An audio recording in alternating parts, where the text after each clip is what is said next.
এই যে ডাল সিদ্ধ দিয়েছি, আর ডালটা সিদ্ধ যদি আপনারা একবারে ডাল আর মূলা সিদ্ধ দিতে চান সেভাবেও সিদ্ধ করতে পারেন, বাট আমি যেহেতু এটাকে আর একটু বিট করব এই জন্য মূলাটা করে দিচ্ছি।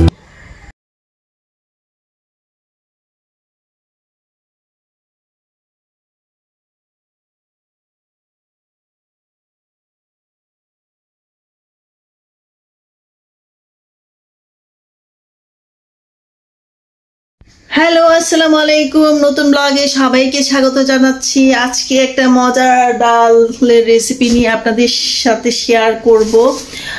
জামাই মূলার দিনে আইলা না কেন? এই যে মূলার দিন চলে আসছে, তো আজকের রেসিপি মূলা নিয়ে। আজকে আমি রান্না করব ডাল দিয়ে মূলা। তো আমার কাছে অনেক ভালো লেগেছে খেয়ে, ভাবলাম যে আপনাদের সাথে একটু শেয়ার করি যে ডাল দিয়ে মূলা যারা যারা খান তো খানি, আর যারা খান নাই ট্রাই করতে পারেন আমার মতন। আমি খেয়ে ট্রাই করেছি, ভালো লেগেছে, দেন আপনাদের সাথে শেয়ার করছি। তো ব্যাক ক্যামেরায় চলে যাই। যে কাজটা আমি করব, এখানে দিয়ে দিব পরিমাণ মতো লবণ। ডায়লগটা খুব হিট করেছে, জামাই মূলার দিনে আইলা না কেন। মূলা দিয়ে আসলে সবগুলো রেসিপি কিন্তু মজার, বুঝছেন। আর মূলা খুবই পুষ্টি সমৃদ্ধ একটা খাবার, আমরা অনেকেই জানি না।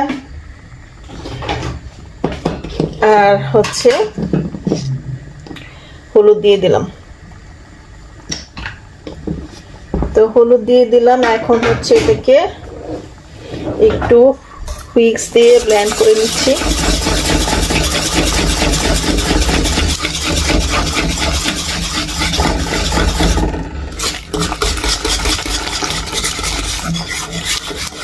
এই যে হয়ে গেছে।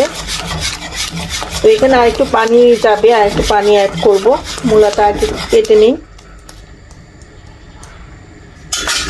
হয়ে গেছে করা। আপনারা চাইলে আরো বেশি ব্লেন্ড করতে পারেন, মানে পাতলা ডালের সাথে আজকে মূলাটা করব।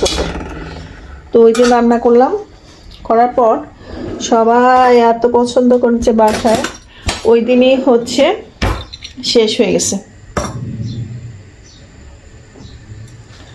তো এখন মূলাটা ছিলে এটা স্লাইস করে কাটবো। তা আমি এটা কেটে তারপরে আপনাদের সাথে আসছি, কারণ আমার ভিডিও ধরার মতো কেউ নাই। আচ্ছা ঠিক আছে, আমি স্ট্যান্ডে দিয়ে, এটা দেখার কিছু নাই, আমি আপনাদেরকে কাটার পরেই ফিরে আসছি।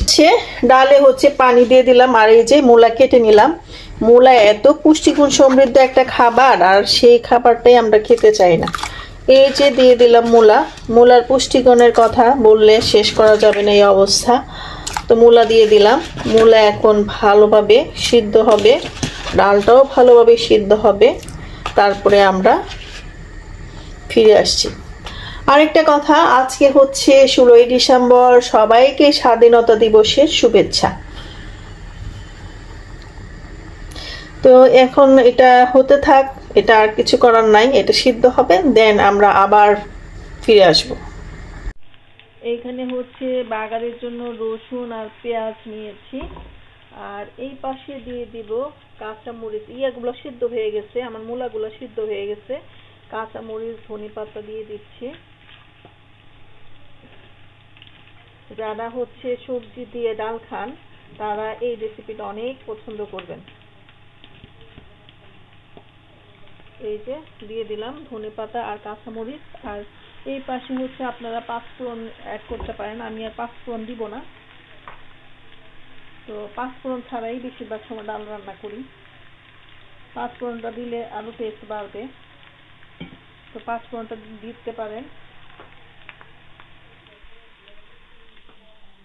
তো এই যে পাঁচফোড়ন ভাবলাম দিয়েই দেই, এই যে কিছু পাঁচফোড়ন দিয়ে দিলাম। পাঁচফোড়নটা একটু শেষের দিকে দিবেন যেন ফোড়নটা পুড়ে না যায়। যদি ফোড়নটা পুড়ে যায় তখন খেতে ভালো লাগে না, তিতা লাগে। আর এমনিতেই যদি শুধু মেথি পুরনো দেন সেটাও কিন্তু অনেক মজা লাগে ডালের টেস্টটা। আমার আস্ত মেথি নাই, এই জন্য দিয়ে নেই, আমি একদম পাঁচফোড়নই দিয়ে দিয়েছি। এটা ভাজা ভাজা হয়ে গেছে। তখন এখন একটা কাজ করা যায়, এটাও ঢেলে দেওয়া যায়। আবার ডালটা এখানে হচ্ছে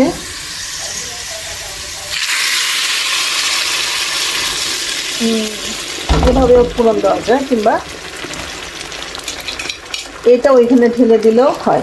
তো আমি এটা দিলাম, এভাবে বন্ধ করে দিলাম চুলা। এই যে আমার ডালের বাগার দেওয়া শেষ।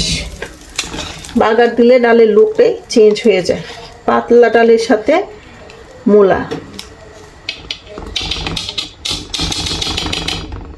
অনেকেই হচ্ছে এই যে ডালের কালারটা, অনেকেই হচ্ছে সবজি দিয়ে ডাল খেতে পছন্দ করে। আমাদের ফ্যামিলিতে দেখা যাচ্ছে আমার শ্বশুর, আমার হাজব্যান্ড, ওরা সবজি দিয়ে ডাল পছন্দ করে। এভাবে যারা সবজি দিয়ে ডাল পছন্দ করে, এভাবে রান্না করে খেলেও অনেক ভালো লাগবে। কারণ আমার হাজব্যান্ডকে ওই দিন রান্না করে দিলাম, তো খুব পছন্দ করেছে। তো এই যে হয়ে গেল, আর 1-2 মিনিট রেখে হচ্ছে এটাকে নামিয়ে নিব। আজকে অনেক ডাল রান্না করলাম, ভাবতেছি ভাবিকে দেওয়া যায় কিনা, কিন্তু এখন তো ডিনার টাইম শেষ। তো আচ্ছা, ডাল দেখেন ডালের কালারটা কেমন হয়েছে, আপনাদের সাথে শেয়ার করছি। আজকে অনেক পরিমাণে ডাল রান্না করেছি। এখন খাওয়া দাওয়া করব। খাওয়া দাওয়ার জন্য হচ্ছে ডাল, আর এই যে লাউয়ের তরকারি বোন দিয়ে গেছে, মাছের ফ্রাই হচ্ছে ইসরাত ভাবি দিয়ে গেছে, আর আমারগুলো ফ্রিজে আছে, রাত্রে খাবো।